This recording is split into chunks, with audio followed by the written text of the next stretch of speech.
kishu long le no se baro de naka chim pen ya le da jing i pha phing la the du han rai pi no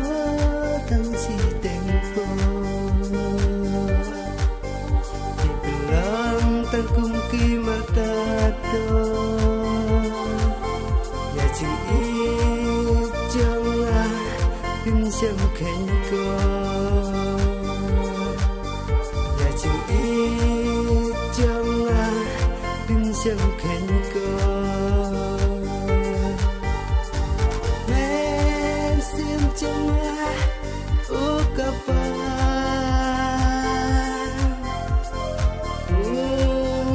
Chonga rokala kabanya bai him kwa bandon la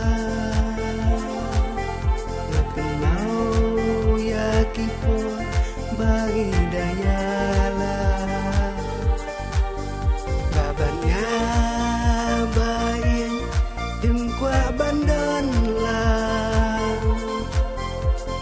mau yakipon bagi dang yalan bahasa jonga babi sadon lan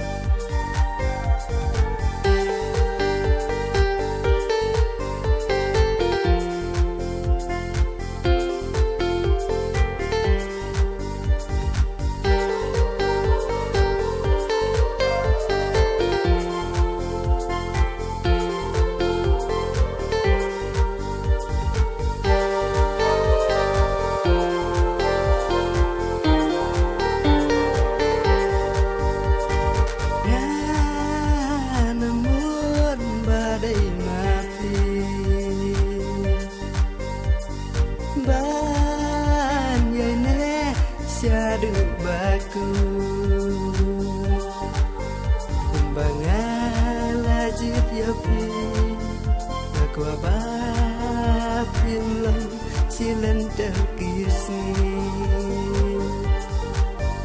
Mbangala jit yapi Aku abapin lang silan terkisi Hendrai balai si tên lên tiếng cu lá khi siêu lòng mẹ nó hane asla kapote ya chừng yên bangalayo ban ban ti siêu ino Bangalayo penbanti sino men siam janga ukapan umachonga rukala